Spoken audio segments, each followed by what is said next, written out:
The 2016-17 Football League season could prove an historic one for Leyton Orient, just not in the way that their fans would want. The O's currently sit bottom of League 2, points away from potential safety.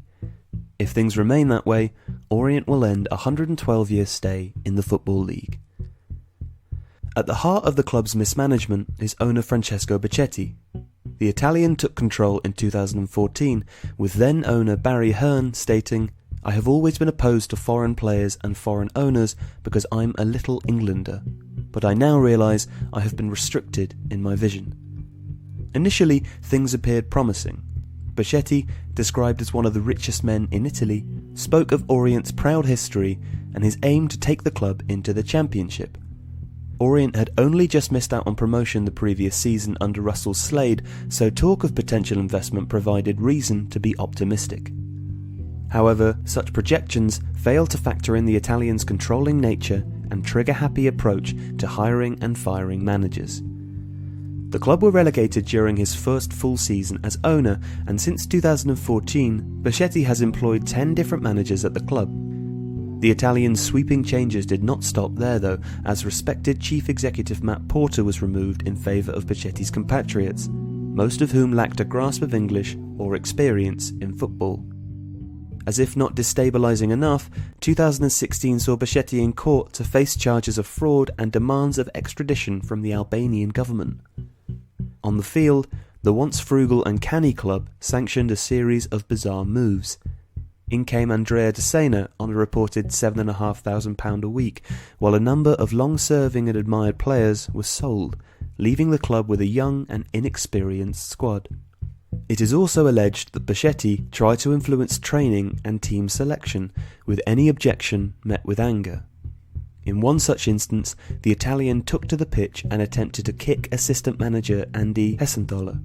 Although Hessenthaler later dismissed it as banter, the FA sought to ban the Italian for 6 games and fine him £40,000.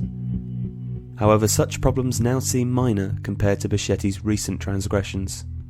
In debt to numerous creditors, both local and national, the Italian effectively walked away from the club in January after taking offence to an organised fan protest in November. Mr. Becchetti did not like the fan protests because at the beginning of the season, everyone, supporters included, praised the club for their summer transfer business, Chief Executive Alessandro Angeleri said on Becchetti's behalf. Thereafter, Mr. Becchetti doesn't play on Saturday. The owner also claimed he inherited a squad without a future, which is a bold statement given the club's league position in 2014 when he arrived. Speaking to journalist Daniel Story for the set pieces, former Orient favourite Dean Cox said, "Players don't know if they're getting paid.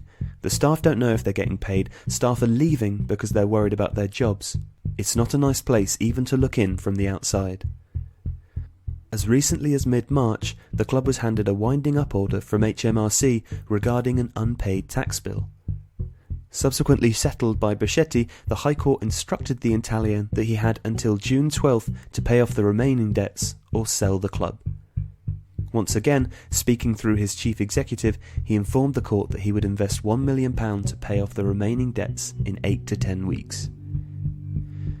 For beleaguered Orient fans though, the struggle is seemingly just the beginning. The Leyton Orient Fans Trust have encouraged Becchetti to sell and engineered a regeneration fund that has now surpassed £100,000. A club in decline, Leyton Orient should serve as a warning to all fans that even a proud history cannot prevent an uncertain future when the wrong hands take hold of a football club.